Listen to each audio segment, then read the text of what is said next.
കുട്ടികൾ പറയുന്നത് സാഹിത്യത്തെക്കാളേറെ ഭക്ഷണത്തിന് അതിന് ഗാസ്ട്രോണമി എന്നാ പറയാ. അപ്പൊ ഗാസ്ട്രോണമിയിൽ ഒരു യുനെസ്കോയുടെ സ്റ്റേറ്റസ് കിട്ടാനുള്ള എല്ലാ അർത്ഥതയും കോഴിക്കോടുണ്ടെന്ന് അവർ പറയാ. അപ്പൊ കുട്ടികൾ അത് കണ്ട് അന്തം പൊട്ടിപ്പോയി. അറിവ് കൂടുതലുള്ള ഒരു മനുഷ്യനെ സ്നേഹിച്ച് കല്യാണം കഴിച്ചത് തന്നെ അറിവിനോടും വായനയോടും ഒക്കെ ഉള്ള സ്നേഹം കൊണ്ടായിരുന്നു. അത് ഓരോരുത്തരും ഓരോ പോലെ വരും. ബഷീർ ചോദിച്ചത് തന്നെ ആലോചിച്ച് നോക്ക് നിങ്ങൾ. എടാ എൻ്റെ ഒരു പുഴങ്കൂസം വ്യാകരണം അതാണ്. ഇപ്പൊ ഇങ്ങനെ ഓരോരോ സംഭവങ്ങൾ നടക്കുമ്പോഴും ഞാൻ എന്നോട് തന്നെ പറയും, അപ്പോൾ ഇതിനായിരുന്നു അല്ലേ ഞാൻ മേയറായത് എന്ന് പറയാറുണ്ട്. ഉടനെ ഒരു 50 വയസ്സിന് മുകളിലൊരു സ്ത്രീ അവരെഴുന്നേറ്റ് പറഞ്ഞു, മേയർ എന്തിനാ വിഷമിക്കണ്, നമുക്ക് നമ്മളെ അംഗനവാടി ഇല്ലേ, എല്ലാ വാർഡുകളിലും ഇഷ്ടംപോലെ അംഗനവാടി ഇല്ലേ, നല്ല അംഗനവാടിയിൽ നമുക്ക് ഒരു അളമാര പുസ്തകം വയ്ക്കാം. നിങ്ങൾ ആലോചിച്ച് നോക്കണം. ഇതാ ഞാൻ നേരത്തെ പറഞ്ഞു, ഇതാണ് കോഴിക്കോടിന്റെ മണ്ണ്. ഞാൻ പിന്നെ ഇവിടെ വായിച്ചു, പിന്നെ ഡൽഹിയിലെ ഓഫീസിലൊരു ഓഫീസ് ബോയെ പോലെ മേയർ ഫയലും കൊണ്ട് കയറി ഇറങ്ങിയായിരുന്നു. ഇവിടുന്ന് ഫ്ലൈറ്റ് എടുത്ത് പോകുമ്പോൾ റിട്ടേൺ ടിക്കറ്റിനെ. അല്ല, അത് നിങ്ങൾക്ക് മനസ്സിലാവാത്തൊരു കാര്യമുണ്ട്. നിങ്ങൾ കോഴിക്കോട്ടുകാർക്ക് ഭയങ്കര അഭിമാനമാണല്ലേ നിങ്ങളുടെ നാടിനെ പറ്റി. ഞാൻ എന്താ സംശയം, ഞങ്ങൾക്കൊക്കെ ഇതിന് അഭിമാനം കൂടുതലാണ്. ഞാൻ ശ്രദ്ധിച്ചിട്ടുണ്ട്, പലരും പരിചയപ്പെടുന്നു, ഐ എം ഫ്രം കോഴിക്കോട് എന്ന് ഭയങ്കര അഭിമാനത്തോടെയാണ് ഞങ്ങളെ കൈപിടിച്ച് കൊടുക്കാന്ന്. അപ്പോൾ ഞങ്ങൾക്ക് അഭിമാനമുണ്ട്.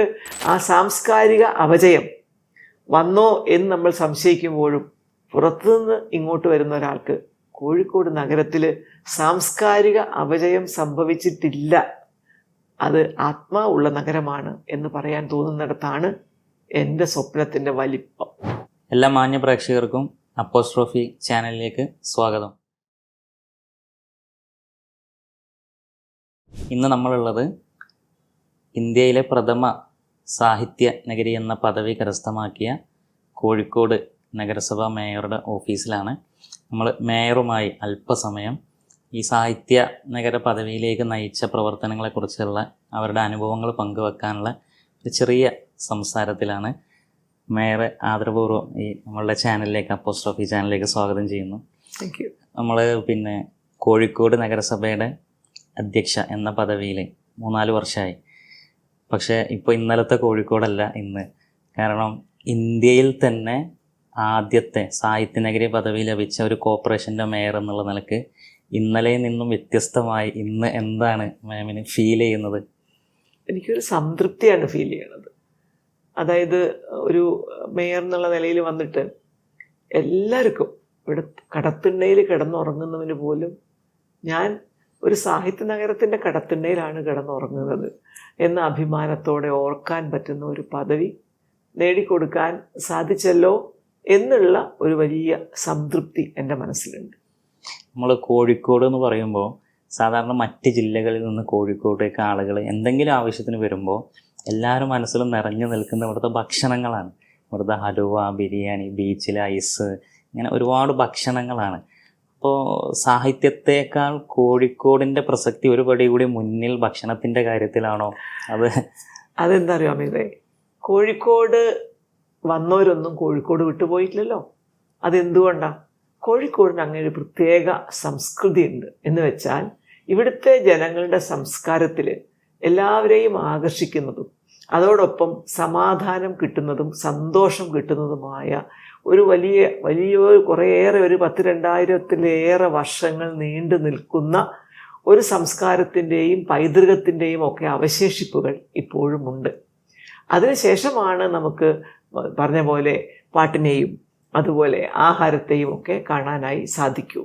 അതിൻ്റെ ഒരു ഭാഗം കൂടിയാണ് വാസ്തവത്തിൽ പാട്ടും അതുപോലെ തന്നെ നല്ല ഭക്ഷണം കൊടുക്കാനുള്ള നമ്മുടെ ഒരു കഴിവും. നമ്മളത് സ്നേഹത്തോടെ ആൾക്കാർക്ക് കൊടുക്കുന്നത് വലിയൊരളവോളം ഇവിടെ വന്ന് കഴിക്കുമ്പോൾ ഭക്ഷണത്തിന് പ്രത്യേക സ്വാദുണ്ടാക്കാൻ കാരണമാണ്. അപ്പോൾ ഇതൊക്കെ തന്നെ ഈ പറഞ്ഞതുപോലെ സാഹിത്യം എന്ന് പറയുന്നത് ഒരു ദിവസം കൊണ്ടുണ്ടായ ഒരു കാര്യമല്ല. അപ്പോൾ ആ അർത്ഥത്തിൽ ഇത് കഴിയുന്നതിനപ്പുറത്തേക്ക് ആ സാഹിത്യം വളർന്ന, സാഹിത്യം രുചിച്ച, സാഹിത്യത്തിൽ ജീവിച്ചു പഠിച്ച ഒരു ജനത ഇവിടെ ഉള്ളത് കൊണ്ടാണ് ഇതെല്ലാം വളർന്നു വരുന്നത്. നമ്മളൊരു ഭക്ഷണം വിളമ്പുന്നവരുടെയും ഭക്ഷണപ്രേമികളുടെയും ഒരു നഗരം. ആ നഗരത്തിൽ നിന്ന് ഒരു സാഹിത്യത്തിൻ്റെ, ഒരു ലിറ്ററേച്ചറിൻ്റെ ഒരു സ്കോപ്പ് കണ്ടെത്തുന്നത് എങ്ങനെയാണ്? അജിത് സാറാണ്, കിലയിലുള്ള അജിത് സാറാണ് ആദ്യമായിട്ട് ഇങ്ങനെ ഒരു പ്രപ്പോസൽ വെച്ചതെന്നൊക്കെ കേട്ടു. എങ്ങനെയാണ് അങ്ങനെ ഒരു സ്കോപ്പിനെ കുറിച്ച്? ഇതെന്താന്ന് വെച്ചാൽ ശരിക്ക് ഡോക്ടർ അജിത് കാളിയത്തിനെ കുറിച്ച് പറഞ്ഞാൽ കിലയുടെ ഒരു അഭിമാനമാണ് ശരിക്കും അദ്ദേഹം. കില വളരെ നല്ല ഒരു സ്ഥാപനമാണ്. അതിന് ഡയറക്ടർ ജനറൽ ആയിരുന്നു ഡോക്ടർ ജോ എളമൻ. അദ്ദേഹം അറിയപ്പെടുന്ന സത്യത്തിൽ ഒരു MD പാസ്സായ ഡോക്ടറാണ് അദ്ദേഹം. പക്ഷേ അദ്ദേഹത്തിന് ജനങ്ങളുടെ ഇടയിൽ പ്രവർത്തിക്കാനുള്ള ആ ഒരു ഇഷ്ടം, അദ്ദേഹത്തിന് അങ്ങനെ കാര്യങ്ങൾ മനസ്സിലാക്കി അതങ്ങനെ കൊണ്ടാണ് അദ്ദേഹം ആ സ്ഥാനത്തെത്തിയത്. അപ്പോൾ അദ്ദേഹത്തിൻ്റെ കൂടെ തന്നെ ഇദ്ദേഹവും നമ്മുടെ ഡോക്ടർ അജിത് കാളിയത്തും ഒക്കെ അവിടുത്തെ അർബൻ ചെയറിൻ്റെ പ്രൊഫസറാണ് അജിത് കാളിയത്ത്. അദ്ദേഹം പഠിച്ചത് ഇതുപോലെ പുറത്തുള്ള രാജ്യങ്ങളിലൊക്കെയാണ്. അന്ന് നമ്മൾ ഇതുപോലത്തെ ആലോചന നടക്കുകയാണ് ഈ 2004 കാലത്ത്. ആ സമയത്ത് യുനെസ്കോയ്ക്ക് ഒരു ചെയർ നമുക്ക് ഇവിടെ ഡൽഹിയിലുണ്ട്, അവിടെ ഒരു ഓഫീസ്. അപ്പോൾ അവർക്ക് ഇതെന്താ ചെയ്യേണ്ടത്? ഇദ്ദേഹം അതെല്ലാം, പാരീസ് ആണല്ലോ ഈ യുനെസ്കോയുടെ ആസ്ഥാനം. അപ്പോൾ അവിടുന്ന് കുറേ കാര്യങ്ങളൊക്കെ ഇദ്ദേഹം സംഘടിപ്പിച്ച്, കുറേ മെറ്റീരിയൽ, പുസ്തകങ്ങൾ, അതുമായി ബന്ധപ്പെട്ട കാര്യങ്ങളെല്ലാം സംഘടിപ്പിച്ച് കൊണ്ടുവന്ന് കൊടുത്തിട്ടുണ്ട്. അന്ന് മുതലേ ഇദ്ദേഹത്തിന് ഇതിൻ്റെ പ്രവർത്തനങ്ങളെക്കുറിച്ച് അറിയാം. അങ്ങനെയാണ് 2004 ആദ്യമായിട്ട് തുടങ്ങുന്നു ഇങ്ങനെയുള്ള ക്രിയേറ്റീവ് സിറ്റീസ് നെറ്റ്വർക്ക് തുടങ്ങുന്നു. അങ്ങനെ ഇതുപോലെ ഓരോരോ 7 വിവിധ വിഭാഗങ്ങളിൽ ഇതുപോലെ യുനെസ്കോ ഒരു നഗര പദവി കൊടുക്കുന്നു. അപ്പോൾ അതിനെക്കുറിച്ച് അറിയാൻ ഇട വന്നത് അങ്ങനെയായിരുന്നു അജിത്തിൻ്റെ കാര്യത്തിൽ. ആ അജിത്ത് നമ്മുടെ കിലയിൽ വന്ന സമയത്ത് അദ്ദേഹത്തിന് തോന്നിയ ഒരു കാര്യമാണ് എന്തുകൊണ്ട് കേരളത്തിലെ നഗരങ്ങളെ എന്താക്കിക്കൂടാ ഇതുപോലെ യുനെസ്കോയുടെ സാഹിത്യ നഗര പദവി, സംഗീതം, ഭക്ഷണം, ചിത്രം, ഡിസൈനുകൾ, ഫോക്ക് ആർട്ട്, അതുപോലെ തന്നെ മീഡിയ, ഫിലിം, ഇതൊക്കെ ഉണ്ടായില്ല. 7 വിഭാഗമുണ്ട്. ഈ 7 വിഭാഗത്തിൽ ഏതെങ്കിലും ഒന്നായിട്ട് എന്തുകൊണ്ട് നമ്മുടെ കേരളത്തിലെ പ്രധാനപ്പെട്ട കോർപ്പറേഷനുകളെയും നഗരങ്ങളെയും ഒക്കെ മാറ്റിക്കൂടാ? അങ്ങനെ അദ്ദേഹം ആലോചിച്ചിട്ട് അദ്ദേഹം കണ്ടുപിടിച്ച ഒന്നായിരുന്നു ഇത്. യുനെസ്കോ നേരിട്ട് കൊടുക്കുന്നതാണ് ഈ 7 വിഭാഗം. അതിൻ്റെ ചുവട്ടിലുള്ള വിഭാഗങ്ങളിലാണ് ബയോടെക്നോളജി, സമാധാനം, അതുപോലെ ലേണിംഗ് സിറ്റി എന്നതൊക്കെ വരുന്നത്. അത് നമ്മുടെ കിലയെ പോലത്തെ സ്ഥാപനമുണ്ട് യുനെസ്കോയുടെ കീഴിൽ. ആ സ്ഥാപനങ്ങൾ കൊടുക്കുന്ന സർട്ടിഫിക്കറ്റുകളാണ് മറ്റുള്ളവ. ഞാനീ പറഞ്ഞ 7 എണ്ണമാണ് യുനെസ്കോ നേരിട്ട് കൊടുക്കുന്നത്. കോഴിക്കോടിന് കിട്ടിയത് യുനെസ്കോ നേരിട്ട് കൊടുക്കുന്ന സാഹിത്യ നഗരം എന്ന പദവിയാണ്. 7 വിഭാഗത്തിലും വെച്ച് ഏറ്റവും കൂടുതൽ ചിന്താശേഷിയും, അല്ലെങ്കിൽ നമ്മൾ പറയില്ലേ ഹയർ ഓർഡർ തിങ്കിങ് എന്ന് പറയില്ലേ, ഉയർന്ന തലത്തിലുള്ള ഒരു ചിന്ത, അത് വേണ്ടതാണ് സാഹിത്യത്തിന്. അപ്പം അതുകൊണ്ട് തന്നെ 7 വെച്ചിട്ട് ഏറ്റവും ഉയർന്ന ചിന്തയും സംസ്കാരവും ഒക്കെ വേണ്ട ഒന്ന് തന്നെയാണ് സാഹിത്യ നഗരം. അത് ഇത്രയൊന്നും ഒരുപക്ഷെ അജിത്ത് അറിഞ്ഞില്ലെങ്കിലും KLF ഇവിടെ നടക്കുന്നു എന്നത് അദ്ദേഹത്തിന് വലിയൊരു സന്തോഷമായിരുന്നു. നന്നായിട്ട്, വേറെ എവിടത്തേക്കാൾ നന്നായിട്ട്. അപ്പം എന്നോട് പറഞ്ഞപ്പോൾ KLF അവിടെ ഉണ്ടല്ലോ, നമുക്ക് ശ്രമിച്ചാലോ മേയറെ എന്ന് ചോദിച്ചു. അപ്പം ഞാൻ പറഞ്ഞു KLF മാത്രമോ? പിന്നെ എനിക്ക് തോന്നുന്നു ഒരു 20-25 മിനിറ്റ് ഈ കോഴിക്കോടിൻ്റെ സാംസ്കാരിക പൈതൃകം, ക്രിസ്തുവിന് മുമ്പേ ഇവിടെ കച്ചവടത്തിന് വരുന്ന സോളമൻ രാജാവിൻ്റെ കാലത്ത് നമ്മളുമായി കച്ചവട ബന്ധങ്ങൾ സ്ഥാപിച്ചതിനെ പറ്റിയിട്ട് എന്തെല്ലാം രാജ്യത്തിലെ ലോക സഞ്ചാരികൾ ഇവിടെ വന്ന് നമ്മളെ പുകഴ്ത്തിയിട്ടും നമ്മളെക്കുറിച്ച് ധാരാളം വിവരണങ്ങൾ കൊടുത്തിട്ടും പോയി എന്നത്, വാസ്കോ ദ ഗാമ വന്ന ശേഷമുള്ളത്, അതുപോലെ ഇന്ത്യയിലെ എല്ലാ സംസ്ഥാനത്തിലെ ആൾക്കാർ ഇവിടെ ഉണ്ട്. നോർത്തിലെ, സൗത്തിലെ എല്ലാവരും ഇവിടെ അവരുടെ സെറ്റിൽമെൻറ്റ്സ് ഉണ്ട്. നോർത്തിലുള്ള നമുക്ക് മാത്രമല്ല പാഴ്സികൾ, അവരുടെ ശ്മശാനം പോലെ നമുക്കിവിടെ ഉണ്ട്. ജൈനമതക്കാരുടെ അവരുടെ അമ്പലങ്ങൾ ഇവിടെയുണ്ട്. ബുദ്ധമതം ഇനി പതി ചോദിച്ചാൽ അതും നമുക്ക് കാണാൻ പറ്റും നമ്മുടെ കസ്റ്റംസ് റോഡിൽ. അപ്പോൾ ഇതൊക്കെയുള്ള ഒരു സ്ഥലമാണ് അതിപുരാതന ഒരു തുറമുഖ നഗരമായ കോഴിക്കോട്. അതുപോലെ ഫ്രഞ്ചുകാർ വന്നു, ഡച്ചുകാർ വന്നു, ജൂതന്മാരിവിടെ ഉണ്ടായിരുന്നു കച്ചവടം ചെയ്യാനായിട്ട്. അങ്ങനെ എല്ലാ ഇന്ത്യക്കകത്തും ഇന്ത്യ ലോകത്തിലെമ്പാടുമുള്ള ആൾക്കാർ വന്നുപോയ ഒരു നഗരം. 400-500 വർഷത്തോളം ഒരു രാജകുടുംബമാണ് ഈ കൊച്ചു സ്ഥലം ഭരിച്ചത്, സാമുറിൻസ് നമ്മൾ പറയില്ലേ. അപ്പോൾ സാമുദ്രിമാർ ഭരിച്ച അത്രയും വർഷങ്ങളോളം ഒരു സ്ഥലത്ത് ഒരു രാജാവ് തന്നെ ഭരിക്കണമെങ്കിൽ അവിടുത്തെ ജനങ്ങൾക്കും ആ രാജാവിനൊക്കെ എന്തോ ഒരു പ്രത്യേകത ഉണ്ടല്ലേ. ഇത് കാര്യങ്ങളെല്ലാം കൂടി കേട്ടപ്പോൾ അജിത്ത് പറഞ്ഞു എന്നോട്, ഇത് ഞാൻ വിചാരിച്ചതിനേക്കാൾ അധികം ഉണ്ടല്ലോ എന്നാണ് പറഞ്ഞത്. അപ്പോൾ അതുകൊണ്ട് അജിത്തിനെ കൂടി അമ്പരപ്പിച്ചുകൊണ്ട് ഞാൻ പറഞ്ഞ പോലെ നമുക്കുള്ള ഒരു പൈതൃകവും സംസ്കാരവും സാഹിത്യവും കലയും എല്ലാം ഉണ്ട്. അതിനെ അവതരിപ്പിക്കാനുള്ള ഒരു അവസരമാണ് ശരിക്കും കിട്ടിയത്. അതാണ് അതിൻ്റെ ഒരു തുടക്കം എന്ന് പറയുന്നത്. ഇപ്പോൾ മാമ പറഞ്ഞ പോലെ ഈ ഒരു വൈവിധ്യങ്ങളുണ്ടല്ലോ. ഇപ്പോൾ ഇന്ത്യയിലെ മെട്രോപൊളിറ്റൻ സിറ്റീസ് നോക്കുമ്പോൾ ഇപ്പോൾ ഡൽഹി, ബോംബെ, കൽക്കട്ട, ചെന്നൈ ഒക്കെ വലിയ മെട്രോപൊളിറ്റൻ സിറ്റീസാണ്, ബാംഗ്ലൂരൊക്കെ പോലെ. പക്ഷേ കോഴിക്കോട് അതിനൊക്കെ അപേക്ഷിച്ച് വളരെ ചെറുതാണ്. പക്ഷെ എന്നിരുന്നാലും ഇവിടെയുള്ള ഒരു കോസ്മോപൊളിറ്റൻ എലമെൻ്റ്, ഒരു ഹെട്രോജീനിയസ് ആയ വൈവിധ്യങ്ങളുടെ വലിയൊരു കലവറ നിറഞ്ഞു നിൽക്കുന്നപ്പോൾ ഈ പറഞ്ഞതല്ലോ. പക്ഷേ ഇതിനൊക്കെ ഡോക്യുമെൻ്റ് ചെയ്യണമായിരുന്നല്ലോ നമുക്ക്. അതൊരു വലിയ പ്രോസസ്സാണ്. തീർച്ചയായിട്ടും അതിലേക്കൊക്കെ എത്താനുള്ള അതിന് മാതൃഭൂമി നമ്മളെ കുറേ സഹായിച്ചിട്ടുണ്ട്. അവരുടെ ആർക്കൈവ്സിൽ നിന്നാണ് നമ്മൾ ഒരുവിധം എല്ലാ സാഹിത്യകാരന്മാർ അവരുടെ ഫോട്ടോസ്, ചിത്രങ്ങളൊക്കെ എടുത്തത്. അതേപോലെ തന്നെ നമ്മുടെ NITയിലെ കുട്ടികൾ, അവിടെ എനിക്ക് പറയേണ്ടത് അജിത്തിൻ്റെ ഫ്രണ്ടാണ് ശരിക്കും ഡോക്ടർ ഫിറോസ്. അദ്ദേഹമാണ് ഇപ്പോൾ നമ്മുടെ ആർക്കിടെക്ചർ ഡിപ്പാർട്ട്മെൻറ്റിൻ്റെ ഹെഡ് ഡിപ്പാർട്ട്മെൻറ്റ് HOD ഡോക്ടർ. ഇവർ തമ്മിൽ ഫ്രണ്ട്സാണ്. സെറ്റ് യൂണിവേഴ്സിറ്റി എന്നുള്ള പരിചയമാണ്. അപ്പോൾ ഫിറോസിനെ വിളിച്ചു ചോദിച്ചു, ഫിറോസ് ഒന്ന് സഹായിക്കണം മേയറെ. ഫിറോസ് പറഞ്ഞു, പിന്നെ ആർക്കിടെക്റ്റായ ഞാൻ എങ്ങനെയാണ് മേയറെ സാഹിത്യത്തിൽ സഹായിക്കുക എന്നാണ് ആദ്യം ചോദിച്ചത്. ഫിറോസിന് വലുതൊരു അറിയില്ലായിരുന്നു. പക്ഷെ കുട്ടികളുണ്ടല്ലോ നമ്മുടെ ചെറുപ്പക്കാർ, അവരുടെ സർഗ്ഗശേഷി. അതുപോലെ നമുക്കൊക്കെ നമ്മൾ അത്ര വലിയ ശ്രദ്ധിക്കാത്ത കോളേജിലത്തെ പ്രൊഫസർമാരൊന്നും അല്ലെങ്കിലും ഈ നാടിനെ സ്പന്ദനം അറിയുന്ന, ഇതിന് പാരമ്പര്യവും പൈതൃകവും അറിയുന്ന കുറേ സാധാരണ മനുഷ്യർ നമ്മുടെ കൂട്ടത്തിലുണ്ട്. അതിൽ ഒരാളാണ് നമ്മുടെ സജീവൻ എന്ന് പറഞ്ഞ അദ്ദേഹം. ഈ പ്രവാസി സംഘടനകളുണ്ടല്ലോ അതിൻ്റെയൊക്കെ ഒരു വലിയ കോർഡിനേറ്ററും കൺവീനറും ഒക്കെയാണ്. അദ്ദേഹത്തിൻ്റെ സഹായം, അദ്ദേഹം ലോകത്തെ എല്ലാ രാജ്യവും സഞ്ചരിച്ചിട്ടുണ്ട്. അപ്പം അദ്ദേഹത്തിന് എന്താണ് കോഴിക്കോടുള്ളതെന്ന് അറിയാം.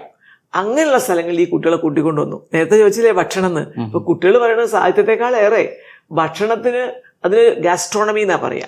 അപ്പൊ ഗാസ്ട്രോണമിയിൽ ഒരു യുനെസ്കോയുടെ സ്റ്റേറ്റസ് കിട്ടാനുള്ള എല്ലാ അർഹതയും കോഴിക്കോടുണ്ടെന്ന് അവർ പറയാ. അപ്പൊ കുട്ടികൾ അത് കണ്ട് അന്തം പൊട്ടിപ്പോയി.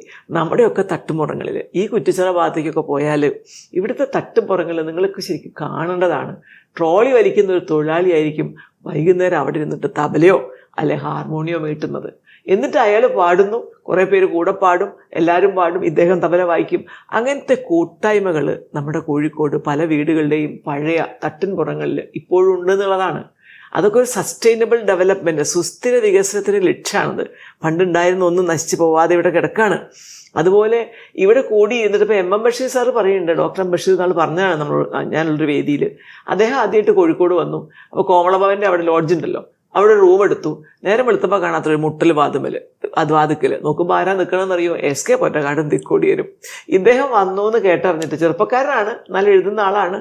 അങ്ങനെ വന്നിട്ട് വാ എന്ന് പറഞ്ഞ കുട്ടിക്കൊണ്ട് പോയിട്ട് നമ്മുടെ അളകാവരിയെ കൊണ്ടുപോയിട്ട് രാവിലത്തെ ഭക്ഷണമൊക്കെ കൊടുത്തിട്ട് പറഞ്ഞു അത്രേ ഇവിടെ ഒരു പറ്റുവരവ് തുടങ്ങിക്കൊള്ളാൻ. അപ്പം നമ്മൾ അളകാവരി ആലോചിക്കണം. ഇന്നും എല്ലാ പുസ്തക പ്രസാധനത്തിനും അന്നും എല്ലാ സാഹിത്യകാരന്മാർക്കും ഒരഭയകേന്ദ്രം കൂടിയായിരുന്നു നമ്മുടെ അളകാപുരി. അതുപോലെ എത്ര നമ്മുടെ ഇവിടുത്തെ ബിസിനസ്സുകാർ, അവിടെയൊക്കെ നമ്മൾ ഓർക്കേണ്ടത് പുതുക്കുടി ബാലേട്ടനെ കുറിച്ചിട്ട് അരങ്ങ് കാണാത്ത നടൻ എന്നതിൽ തിക്കോടിയിൽ എഴുതിയിട്ടുണ്ട്. ബാലേട്ടൻ്റെ കാറിൽ അവർ പോകുന്ന യാത്രകളെക്കുറിച്ച്. മരക്കച്ചവടക്കാരനായിരുന്നു, വീട്ടിൽ കച്ചവടക്കാരൻ. പക്ഷെ അദ്ദേഹവും ഇതുപോലെ സാഹിത്യകാരന്മാരെ വീട്ടിൽ വരുത്തുകയും ചർച്ച ചെയ്യുകയും അവർക്ക് ഭക്ഷണം കൊടുക്കുകയും അവരെയും കൊണ്ട് ഇതുപോലെ ഓരോരോ സ്ഥലങ്ങളിൽ പോവുകയും ചെയ്തിട്ടുണ്ട്. ഇവിടുത്തെ ഈ കോലായ കൾച്ചറൊക്കെ ഉണ്ടാക്കിയത് നമ്മുടെ ഇവിടുത്തെ മരക്കച്ചവടക്കാരാണ്.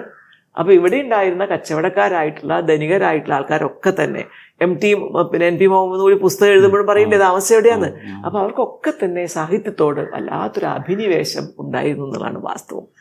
അപ്പോൾ ഇതൊക്കെയാണ് അതിൻ്റെ കാരണങ്ങൾ ശരിക്കും പറയുകയാണെങ്കിൽ. അപ്പോൾ ഇതൊക്കെ നമുക്കിങ്ങനെ ജനങ്ങൾ എന്താ പറയുക, അവരുടെ സ്വഭാവത്തിൻ്റെ പ്രത്യേകതകളാണ് ശരിക്കും പറയുകയാണെങ്കിൽ ഇത്തരത്തിലുള്ള ഈ ഒരു അവാർഡിനൊക്കെ ശരിയായ അർഹതയുടെ ഹേതു.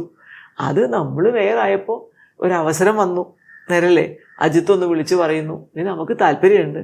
എനിക്കും എൻ്റെയും ജീവിതത്തിൽ എല്ലാ പൈസയും നമ്മൾ ചിലവാക്കിയത് പുസ്തകത്തിന് വേണ്ടി തന്നെയായിരുന്നു. കുട്ടികൾക്ക് പുസ്തകം എഴുതാനും അതുപോലെ ടീച്ചർമാർക്ക് അതിന് നന്നായി പഠിപ്പിക്കാൻ ഹാൻഡ് ബുക്ക് എഴുതാനും അതുപോലെ ആ അറിവിനോടുള്ള ആഗ്രഹം കൊണ്ടായിരുന്നു ഒരു PhD. അറിവ് കൂടുതലുള്ള ഒരു മനുഷ്യനെ സ്നേഹിച്ച് കല്യാണം കഴിച്ചത് തന്നെ അറിവിനോടും വായനയോടും ഒക്കെ ഉള്ള സ്നേഹം കൊണ്ടായിരുന്നു. അത് ഓരോരുത്തരും ഓരോ പോലെ വരും, എല്ലാവരിലും ഉണ്ട്, ചിലരിൽ കുറച്ച് കൂടുതലുണ്ടാവും എന്നൊരു വ്യത്യാസമേ ഉള്ളൂ. അപ്പം ഇങ്ങനെയൊക്കെ ജീവിതം തന്നെ സാഹിത്യമയമാണ്, അല്ലെങ്കിൽ അക്ഷരമയമാണ്. അങ്ങനത്തെ എത്ര പേരായി കോഴിക്കോട് നമ്മളറിയാത്തവർ. അവരൊന്നും PhD ഒന്നും എടുത്തവരൊന്നുമല്ല, നമ്മളെക്കാൾ ഏറെ. ബഷീർ ചോദിച്ചത് തന്നെ ആലോചിച്ച് നോക്ക് നിങ്ങൾ, എടാ എൻ്റെ ഒരു പുഴങ്കൂസം വ്യാകരണം അതാണ്. ഇത് തന്നെയാണ് എനിക്ക് തോന്നുന്നു കാളിദാസനും പറഞ്ഞത്. അദ്ദേഹം ഒരു കവിത വായിച്ചപ്പോൾ അതിനകത്ത് മുഴുവൻ വ്യാകരണ പെശകാണെന്ന് പണ്ഡിതന്മാർ അഭിപ്രായപ്പെട്ടു. അങ്ങനെ അദ്ദേഹം ഒരു കാവ്യം വായിച്ചപ്പോൾ 400 പണ്ഡിതന്മാരിരുന്നു അത്രേ. ഇത് കേട്ടുകേൾവിയാണ്. അവരെന്നിട്ട് 400 പണ്ഡിതന്മാരല്ല, ഈ വ്യാകരണ പണ്ഡിതന്മാരിരുന്നിട്ട് അദ്ദേഹം വായിച്ച കാവ്യത്തിലെ 400 വ്യാകരണ പെശകുകൾ അവരെഴുതി വെച്ചു. എന്നിട്ട് രാജാവിൻ്റെ മുമ്പിൽ സമർപ്പിച്ചു. രാജാവ് ഇത് വായിച്ചിട്ട് ഇദ്ദേഹത്തോട് ചോദിച്ചു എന്താ അഭിപ്രായം എന്ന്. അദ്ദേഹം പറഞ്ഞത്, ആ രസികേഷു കവിത്വ നിവേദനം ശിരസി മാലിക മാലിക മാലിക എന്നാണ്. രസികന്മാരല്ലാത്തവരുടെ മുമ്പിൽ ഇങ്ങനെ കാവ്യമൊക്കെ വായിക്കാനുള്ള ഒരു അവസരം ആ വിധി എൻ്റെ തലയിൽ എഴുതരുതേ എന്നാണ്. അപ്പോൾ രസികത്വം എന്നതിന് പാണ്ഡിത്യം എന്നൊരർത്ഥമില്ല എന്നർത്ഥം. അപ്പം അങ്ങനെ എല്ലാവരും സംഗീതം ആസ്വദിക്കുകയും കഥ ആസ്വദിക്കുകയും അവരെ ബഹുമാനിക്കുകയും അവർക്ക് വേണ്ടിയും എന്തും വാങ്ങിക്കൊടുക്കുകയും ചെയ്യുന്ന എൻ്റെ ഒരു കോഴിക്കോടുണ്ടല്ലോ, അതിന് അർഹതപ്പെട്ടൊരു സ്ഥാനം വാങ്ങാൻ ഒരു വിധി എൻ്റെ കൂടെ ഉണ്ടായിരുന്നു. അല്ലെങ്കിൽ ഒരിക്കലും ഇങ്ങനെയൊരു സ്ഥാനമൊന്നും ആഗ്രഹിക്കാതെ എനിക്കൊരു മേയർ ആവേണ്ടിയിരുന്നില്ല. പലപ്പോഴും ഞാൻ ആലോചിക്കാറുണ്ട്, ഞാൻ എന്തിന് മേയറായി എന്ന് എന്നോട് ചോദിക്കാറുണ്ട്. എൻ്റെ പാർട്ടിയായിട്ടുള്ള എൻ്റെ ഒരു പശ്ചാത്തലം, എൻ്റെ കുടുംബത്തിൻ്റെ പശ്ചാത്തലം, അതുകൊണ്ട് തന്നെ എനിക്ക് നിർബന്ധം വരുന്ന കഴിയുമ്പോൾ പറ്റില്ല എന്ന് പറയാനാവാത്ത എൻ്റെ ഒരവസ്ഥ. പിന്നെ ഞാൻ ഫ്രീ ആയിരുന്നു, റിട്ടയർ ചെയ്തു, കുട്ടികളൊക്കെ മറ്റു രാജ്യങ്ങളിലേക്കൊക്കെ പോയി. അപ്പം ഇങ്ങനെ വായിച്ചും ഒക്കെ ഇരിക്കണം എന്ന് വിചാരിച്ചൊരു സമയത്ത് വന്നിട്ടുള്ളൊരു ക്ഷണം. അങ്ങനെയൊക്കെ ആയത് എന്തിനായിരുന്നു ഞാൻ എപ്പോഴും ചോദിക്കാറുണ്ട് എന്നോട് തന്നെ, എന്തിന് എന്ന്. ഇപ്പം ഇങ്ങനെ ഓരോരോ സംഭവങ്ങൾ നടക്കുമ്പോഴും ഞാൻ എന്നോട് തന്നെ പറയും, അപ്പോൾ ഇതിനായിരുന്നു അല്ലേ ഞാൻ മേയറായത് എന്ന് പറയാറുണ്ട്. ഈ NIT-യിലെ സ്റ്റുഡൻസിൻ്റെ ഒക്കെ സപ്പോർട്ട് കിട്ടിയെന്ന് പറഞ്ഞു. അതേപോലെ തന്നെ ഈ പ്രാഗിലുള്ള ചെക്ക് യൂണിവേഴ്സിറ്റിയിൽ നിന്നുള്ള ഒരു ഭയങ്കരമായ സപ്പോർട്ട് ഇതിന് കിട്ടിയെന്ന് പറഞ്ഞു. എങ്ങനെയാണ് അങ്ങനെ ഒരു കണക്ഷൻ? ശരിക്കും അവരുടെ സപ്പോർട്ട് എന്ന് പറഞ്ഞാൽ, നമുക്ക് പുറത്തു നിന്ന് ഇത് കിട്ടിയ ഒരു നഗരത്തിൽ നിന്ന് ഒരാൾ വന്ന് നമ്മളെ കൊണ്ടൊന്ന് പറഞ്ഞു തരണ്ടേ ഇതെങ്ങനെയാന്ന്. ഇന്ത്യയിൽ നമുക്കൊരു മാതൃകയില്ല. പിന്നുള്ളത് ലാഹോർ പാകിസ്ഥാനില്. ഞാൻ കത്തെഴുതി അദ്ദേഹത്തിന്, സാഹിത്യത്തിന് എന്ത് ഭൂമിശാസ്ത്രം എന്ന് വിചാരിച്ചിട്ട് അവർക്ക് ഞാൻ എഴുതി മെയിൽ ചെയ്തു, ഞാൻ മേയറാണ്, നിങ്ങൾക്ക് കിട്ടിയല്ലോ, ഞങ്ങൾക്ക് താല്പര്യമുണ്ട്, ഞങ്ങളുടെ നാട്ടിൽ ധാരാളം മുസ്ലിംസ് ഉണ്ട്, അപ്പോൾ അതുകൊണ്ട് കോഴിക്കോട് എന്ന് പറഞ്ഞു കഴിഞ്ഞാൽ 65% പോപ്പുലേഷൻ ഞങ്ങൾ മുസ്ലിംസ് ഉള്ളൊരു സ്ഥലമാണ്.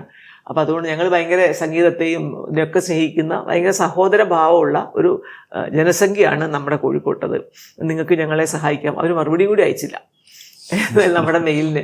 അപ്പോൾ എനിക്കറിയില്ല കേട്ടോ, അതിൻ്റെതായ ഡിപ്ലോമാറ്റിക് കാരണങ്ങളൊക്കെ ഉണ്ടാവും. അതൊക്കെ പോട്ടെ, സാഹിത്യം ഇതിനെയൊക്കെ ലംഘിക്കുകയാണ് കേട്ടോ, ഈ അതിർത്തികളെയും ഈ ശത്രുതയും ഒക്കെ, നമ്മൾ സ്പോർട്സിനെ കുറിച്ച് പറയുന്നത് പോലെ.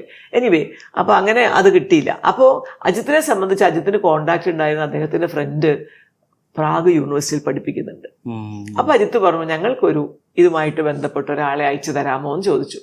അപ്പോൾ അവിടെ തന്നെ അവിടുത്തെ മുനിസിപ്പാലിറ്റിയിൽ വർക്ക് ചെയ്യുന്ന ഒരു ലുഡ്മിള കൊളച്ചോവ, അവർ വില്ലിങ്ങായി വരാനായിട്ട് ഇങ്ങോട്ട്. അങ്ങനെയാണ് ഈ ലുഡ്മിള കൊളച്ചോവ എന്ന് പറയുന്ന ഒരു 25 വയസ്സായ ഒരു കുട്ടി ഇവിടെ എത്തിപ്പെടുന്നത്. അവരാ സമയത്ത് ഈ അർബൻ ഡിസൈനിനെ കുറിച്ചുമൊക്കെ പഠിച്ചുകൊണ്ടിരിക്കുന്ന സമയം. ഇതൊക്കെ ഏത് വർഷം നടന്നുകൊണ്ടിരിക്കും? ഇത് നടക്കുന്നത് 2021 21 അവസാനമായപ്പോഴേക്കും, പിന്നെ 22 പിന്നെ 23 നമ്മൾ അപേക്ഷ കൊടുത്തു. 23 നവംബർ 1 നമുക്ക് ഒരു സമ്മാനം, കേരളപ്പിറവി ദിനം, കോഴിക്കോട് കോർപ്പറേഷൻ തുടങ്ങിയ ദിവസം, അങ്ങനെയൊക്കെ നമുക്ക് ആ ദിവസത്തെ ഒരു സമ്മാനം എന്ന പോലെ തലേന്ന് രാത്രി നമുക്ക് ഈ അവാർഡ്, നമ്മുടെ നാട്ടിൽ തലേന്ന് രാത്രിയായിരുന്നു, അവിടെ അത് പിറ്റേ ദിവസം നവംബർ 1 ആവുകയുള്ളൂ. 31 നമുക്ക് രാത്രിയിൽ ഈ അറിയിപ്പ് കിട്ടി. അതാണ്. അപ്പോൾ ആ കുട്ടി ഒരു ലിങ്കായിരുന്നു നമുക്ക്. അപ്പോൾ ആ കുട്ടിയുള്ളതുകൊണ്ട് നമുക്ക് പ്രാഗിലും ബന്ധപ്പെടാൻ പറ്റി. പ്രാഗ് ഉള്ളതുകൊണ്ട് അയോവ, അവങ്ങനെ 1-2 രാജ്യങ്ങളായിട്ട്, അതുപോലെ തന്നെ ഇവിടെ എഡിൻബറോ, അപ്പോൾ അവിടെയുള്ള ആൾക്കാരൊക്കെ ആയിട്ട് ബന്ധപ്പെട്ടൊരു വീഡിയോ കോൺഫറൻസിങ് ഞങ്ങൾ നടത്തി. അപ്പോൾ അവർക്ക് ഇപ്പം ഈ കുട്ടിയെ സംബന്ധിച്ച് ആ കുട്ടിക്ക് എന്താ ചെയ്യേണ്ടതെന്നൊന്നും അറിയില്ലായിരുന്നു ശരിക്കും. പക്ഷേ ഷി വാസ് എ ലിങ്ക്. അതാണ് നമുക്ക്. പിന്നീട് ഞങ്ങൾ തന്നെ പറഞ്ഞു, ഈ കുട്ടിക്ക് ഇതിനെ കുറിച്ചിട്ട് വ്യക്തമായ ധാരണയില്ല എന്ന് പറഞ്ഞു. അപ്പോൾ നമ്മൾ സെപ്റ്റ് യൂണിവേഴ്സിറ്റിയിൽ നിന്നൊരു കുട്ടീനെ, ഒരു ഐറിൻ എന്ന് പറഞ്ഞ കുട്ടിയെ അജിത്ത് കില തന്നെ നമുക്ക് ഏർപ്പാടാക്കി തന്നു. കില ആ കുട്ടിയുടെ ചെറിയ ഫെലോഷിപ്പ് കൊടുക്കും. അപ്പോൾ ആ കുട്ടിയൊക്കെ നമ്മൾ കോഴിക്കോട് കോർപ്പറേഷൻ ഇതിന് വന്ന കുട്ടികൾ അവരുടെ ചെലവിൽ ജീവിച്ചോട്ടെ എന്നൊന്നും വിചാരിക്കാതെ, കോഴിക്കോട് കോർപ്പറേഷനിൽ എൻ്റെ മേയർ ഭവൻ അടുത്തായിട്ട് ഒരു ക്വാർട്ടേഴ്സ് ഒഴിഞ്ഞു. ആ സമയത്ത് ഈ കുട്ടികളെ അവിടെ താമസിപ്പിക്കുകയും അവർക്ക് വേണ്ട സൗകര്യങ്ങളെല്ലാം കോഴിക്കോട് കോർപ്പറേഷൻ ഒരുക്കി കൊടുക്കുകയും അവർക്ക് ഭക്ഷണം പോലും ഫ്രീ ആയിട്ട് കഴിച്ചോളാൻ പറഞ്ഞെങ്കിലും അതിനൊക്കെ സ്വന്തം ഭക്ഷണം ഉണ്ടാക്കി കഴിച്ചോളും. അപ്പോൾ അതൊക്കെ അവർക്ക് വലിയ സൗകര്യമായിരുന്നു. അവർക്ക് എന്ത് വേണോ ഒക്കെ സൗകര്യങ്ങളൊക്കെ ഞങ്ങൾ പ്രൊവൈഡ് ചെയ്തു. അങ്ങനെയാണ് പ്രാഗുമായിട്ട് ഒരു ബന്ധം ഉണ്ടായത്.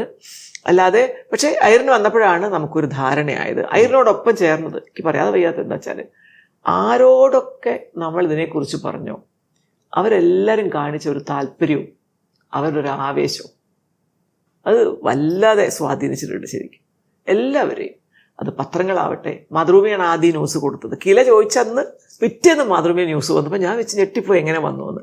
അപ്പോൾ അവരെല്ലാ സഹായവും വാഗ്ദാനം ചെയ്തു. ഞങ്ങളുടെ ആർക്കൈവ്സ് ഒക്കെ നിങ്ങൾക്ക് ഉപയോഗിക്കാം, എന്ത് സഹായവും ചെയ്യാം. മനോരമയും അതുപോലെ തന്നെ ടീച്ചറെ എന്തും ചെയ്യാം. ദേശാഭിമാനി ഒപ്പി നമ്മുടെ കൂടെ വന്നിരുന്ന് 2 ദിവസം, അന്നൊരു 4 ദിവസം എങ്ങനെ എന്തോ ഒരു പണിമുടക്കം പറ്റിയിട്ടുണ്ടായിരുന്നു. അപ്പോൾ സുരേഷൊക്കെ കൂടെ ഇരുന്ന്, അതുപോലെ പ്രമോദ് ഉണ്ടായിരുന്നു, പിന്നെ സിദ്ധാർത്ഥൻ പണ്ട് DC ബുക്സിലുണ്ടായിരുന്നു, മാതൃഭൂമിയിലാണ് സിദ്ധാർത്ഥൻ ഉണ്ടായിരുന്നു, ഞാനീ പറഞ്ഞ രാജീവൻ, ഇങ്ങനെ കുറേ ആൾക്കാർ. നമ്മുടെ പിന്നെ നാഗേഷ് മാഷിൻ്റെ ഒരു സേവനം നമുക്ക് മറക്കാൻ പറ്റില്ല കേട്ടോ. നാഗേഷ് മാഷ്, വസിഷ്ഠം, അങ്ങനെ കുറേ പറഞ്ഞാൽ എനിക്ക് എണ്ണിയാൽ ഒതുങ്ങാത്തത്ര ആൾക്കാർ, രാമനുണ്ണി സാറ്, എല്ലാവർക്കും ഒരു ആവേശമായിരുന്നു അത്.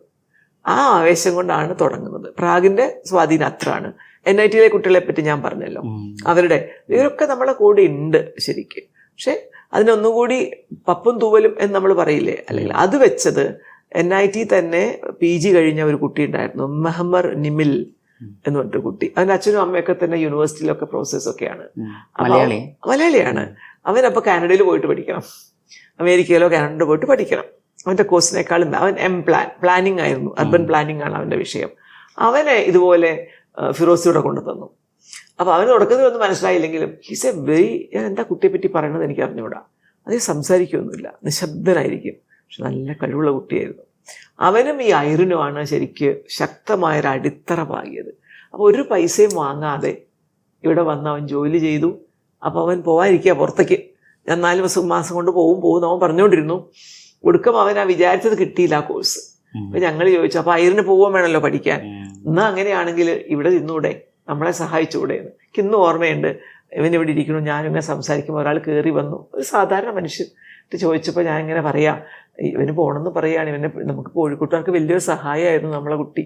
അപ്പോൾ അയാൾ പറയാം, മോനെ നീ പോകണ്ടാട്ടോ, നിനക്ക് പടച്ചോൻ നല്ലത് വരുത്തും, മേയർ പറഞ്ഞതല്ലേ കോഴിക്കോട് കോർപ്പറേഷന് വേണ്ടിയിട്ട് ഒത്തിരി പണിയെടുക്കുക, എൻ്റെ നാടിന് വേണ്ടിയല്ലേ. അപ്പോൾ ഞാൻ അതുകൊണ്ട് തന്നെയാണ് നിൽക്കണത്, അല്ലെ ഞാൻ പോയിട്ടുണ്ടാവും, എനിക്ക് ഒത്തിരി ജോലിയൊക്കെ പല സ്ഥലത്തും കിട്ടിയിരുന്നു, ഇന്ത്യയിൽ തന്നെ പല സ്ഥലത്തും.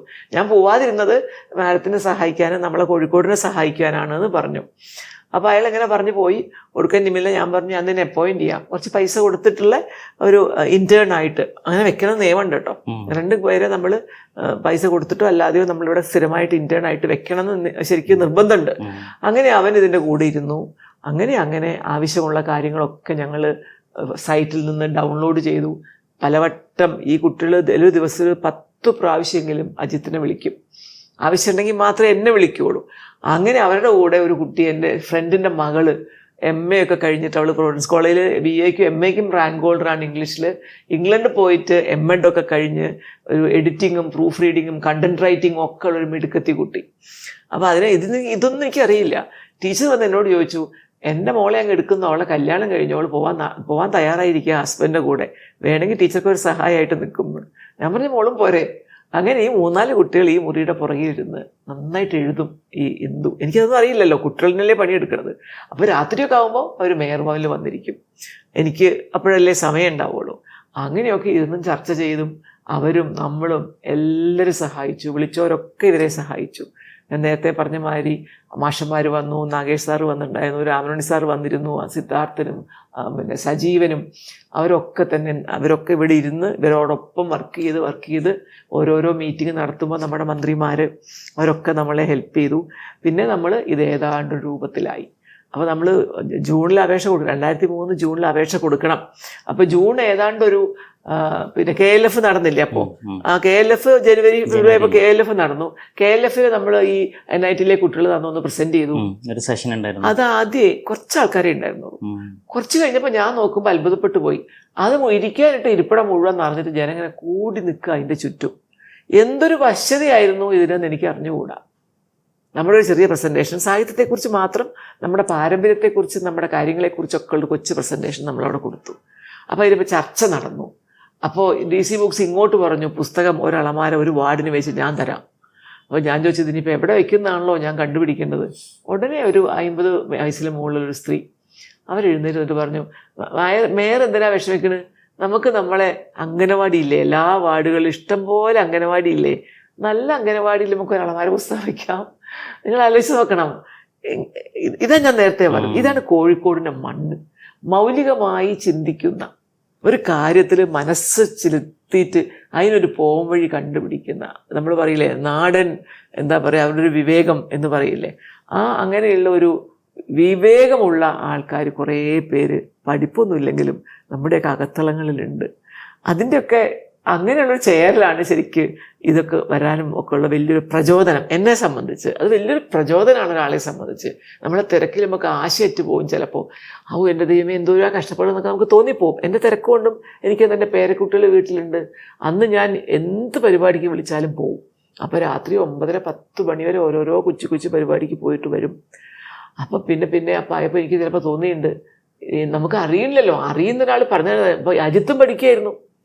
അങ്ങനെ രാത്രി പാതിരാത്രി വരെയുള്ള വിളികളും പറയലും, ഈ മക്കളുടെ ഇരുത്തവും, അവർക്ക് ഭക്ഷണം ഉണ്ടാക്കി കൊടുക്കും, അങ്ങനെയൊക്കെ നമ്മൾ തന്നെ ഇങ്ങനെ ഉണ്ടായി വരിക എന്നൊക്കെ നമ്മൾ പറയില്ലേ, സ്വയം ഇങ്ങനെ ഇവോൾവ് ചെയ്ത് വന്നൊരു സംഭവമാണ്.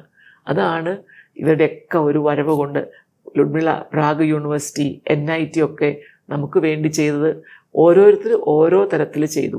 അതെല്ലാം കൂട്ടിച്ചേർത്തുകൊണ്ട് നമ്മൾ പറയും ഒരു 10 മുട്ട കിട്ടിയെങ്കിൽ പല ഭാഗത്ത് നിന്ന് കിട്ടിയ അറിവുകളെല്ലാം ശേഖരിച്ച് എല്ലാം കൂടി തട്ടി ഉടച്ചിട്ട് നമ്മളൊരു വലിയ ഓംലെറ്റ് ഉണ്ടാക്കൂല്ലേ എന്ന് പറഞ്ഞതുപോലെ അവസാനത്തെ ഒരു ബിഡ് ഉണ്ട് വെച്ചാൽ ആ ഡോക്യുമെൻ്റ് തയ്യാറാക്കണം. അതൊരു ടഫസ്റ്റ് ടാസ്ക്കാണ്.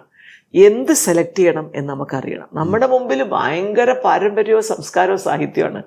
ഇതിൽ നിന്ന് ഞാൻ എന്താണ് എടുത്തു കൊടുക്കേണ്ടത്? മാത്രമോ റേഡിയോ സ്റ്റേഷൻ ഇവിടെ ഉണ്ട്, ആകാശവാണിയല്ലേ പണ്ട് എല്ലാവരെയും കൊണ്ടുവന്നത്. 100 കൊല്ലം ആവാൻ, അന്ന് 100 കൊല്ലം ആവാൻ പോണേ ഉള്ളൂ കേട്ടോ. 100 കൊല്ലം ആവാൻ പോകുന്ന മാതൃഭൂമിയുണ്ട്, ഇതിനെ സ്വാതന്ത്ര്യ സമരത്തിന് വേണ്ടി മാത്രം തുടങ്ങിയത്. നമ്മൾ നമ്മുടെ ഹാളുകൾക്കിട്ട പേരുകളൊക്കെ എന്താ?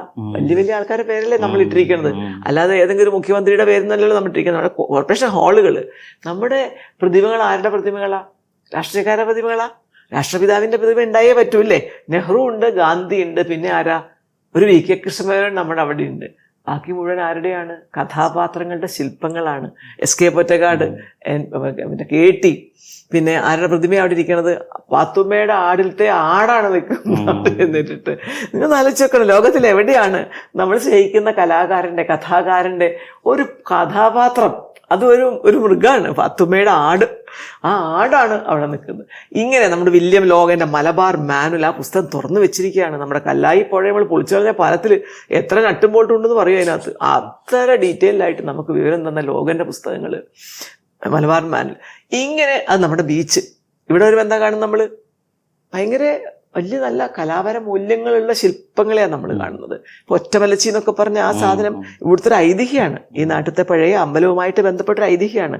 അങ്ങനെ ഓരോന്നിനും ഓരോ തീമുള്ള ശില്പങ്ങളാണ് നമ്മൾ ചെയ്തിട്ടുള്ളത്. അത് കഴിഞ്ഞ് അത് മാത്രം പോരാ, കോഴിക്കോട് നമ്മുടെ ആ അൻസാരി പാർക്കിൽ നിങ്ങൾ പോയി കഴിഞ്ഞാൽ ആ പാർക്കിന് സാഹിത്യ പാർക്ക് എന്നായിരുന്നു പേര് ശരിക്ക്. അവിടെ നമ്മുടെ പാഞ്ചാലിയും ഭീമനെയും കണ്ടത്, ആ കഥാപാത്രങ്ങളെ ഇങ്ങനെ ചിത്രീകരിച്ച് വെച്ചിട്ടുണ്ട്. MT വാസുദേവൻ നായർ 2-ാം ഊഴത്തിലുള്ള അതുണ്ട്. അതുപോലെ ബഷീറിന്റെ ക്യാരക്ടേഴ്സ് ആയിട്ടുള്ള ആരായിരുന്നു? നമ്മുടെ നമ്മുടെ പേര് ഞാൻ മറന്നുപോയല്ലോ, ഓർമ്മ വരും, ഞാൻ പറയാം എന്നതിന് മുമ്പ്. അവരുണ്ട് പ്രേമലേഖനത്തിലല്ല, നമ്മുടെ ആനവാരിയും പൊൻകുരിശും കഥാപാത്രങ്ങളില്ലേ, അവരൊക്കെ അവിടെ നിൽക്കുന്നുണ്ട്. അപ്പൊ ഇങ്ങനെ സാഹിത്യകാരന്മാരുടെ കഥാപാത്രങ്ങളുടെ ശില്പങ്ങൾ അതുപോലും ഉണ്ടാക്കുന്ന ഒരു നഗരല്ലേ. അപ്പം ഇത്രമേൽ രാഷ്ട്രീയക്കാരും പൊതുപ്രവർത്തകരും സാധാരണ ജനങ്ങളും സാഹിത്യത്തെയും സാഹിത്യകാരന്മാരെയും സ്നേഹിക്കുന്ന നഗരം എവിടെയുണ്ട്? രേവതി പട്ടത്താനം, അന്നത്തെ കാലത്ത് ആരും കേൾക്കാത്ത കാലത്ത് അത് തുടങ്ങിയത് സാമൂതിരി രാജാവല്ലേ 14-ാം നൂറ്റാണ്ടിൻ്റെ ആരംഭത്തിൽ. അപ്പം അന്ന് മുതൽ ഇങ്ങോട്ട് അതിൽ വന്ന പണ്ഡിതന്മാർ, അതിൻ്റെ ബാക്കി പത്രങ്ങൾ. പിന്നെ ഇവിടെ അറബിയുടെ വ്യാകരണമൊക്കെ പറഞ്ഞു കൊടുത്തത് ഇവിടെ സംസ്കൃതത്തിൻ്റെയും മലയാളത്തിൻ്റെയും വ്യാകരണം അറിയുന്ന ഹിന്ദുക്കളും കൂടിയായിരുന്നു കേട്ടോ. അത് മറന്നു പോരുത്. NV കൃഷ്ണവാര്യരോട് അറബിയിലെ ഒരു വ്യാകരണത്തിനെ പറ്റി ചോദിച്ചപ്പോൾ ഹമീദ് ചേതമംഗലൂർ സാറാണ് അത് എഴുതിയിട്ടുള്ളത് കേട്ടോ. അദ്ദേഹത്തിന് ഞാൻ ചെറുപ്പത്തിൽ വായിച്ച മാതൃഭൂമിയിലെ ഹമീദ് സാറിൻ്റെ ഒരു ഇൻ്റർവ്യൂലാണെന്നാണ് എൻ്റെ ഓർമ്മ. NV കൃഷ്ണവാര്യരോട് ചോദിച്ച് മനസ്സിലാക്കിയതൊക്കെ.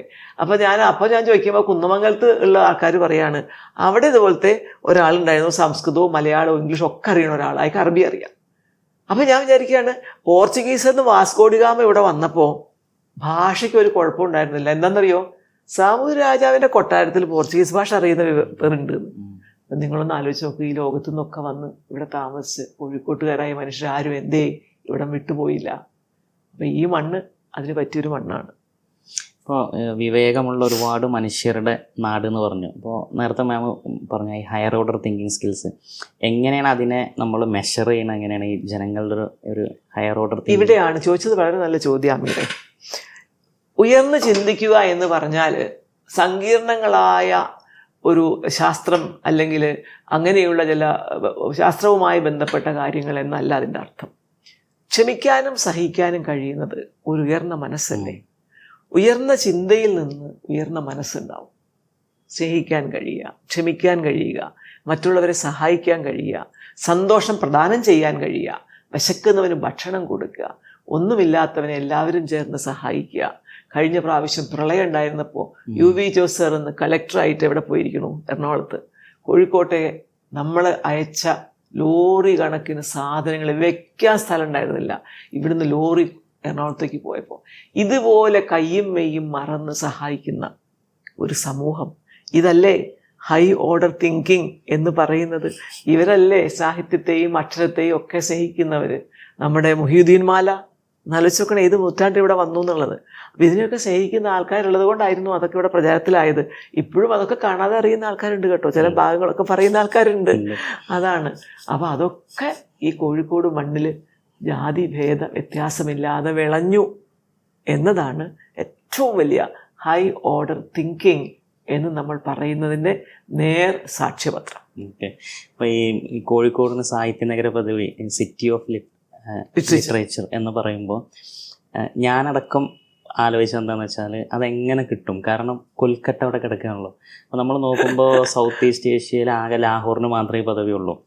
പക്ഷേ നമ്മൾ ലാഹോറിനേക്കാൾ ഒരുപക്ഷെ ലാഹോർ നമ്മൾ അത്ര അറിഞ്ഞിട്ടില്ലാത്തതുകൊണ്ടായിരിക്കും കൊൽക്കത്ത പക്ഷേ ടാഗോറിന്റെ കൊൽക്കത്ത, മദർ തെരേസയുടെ കൊൽക്കത്ത, വിവേകാനന്ദ കൊൽക്കത്ത, സത്യജിത്രയുടെ കൊൽക്കത്ത. അതെ. അപ്പൊ ഈ ഇത്രയും റിച്ചായ ഒരു സാഹിത്യം കൊണ്ട് റിച്ചായ ഒരു കൊൽക്കട്ടയൊക്കെ കിട്ടാത്തത് എന്തുകൊണ്ട്, എങ്ങനെ കോഴിക്കോട്? നമ്മൾ താരതമ്യം ചെയ്യാൻ പാടില്ല എന്നാട്ടോ ഞാൻ പറയാം. കൽക്കട്ട നിശ്ചയമായും അതിന് അർഹതയുള്ള നഗരം തന്നെയാണ്, അതിൽ സംശയമില്ല. പക്ഷെ നമ്മൾ താരതമ്യം ചെയ്യരുത്. ഒരുപക്ഷെ പോയ വഴികൾ വ്യത്യസ്തമായിരിക്കാം.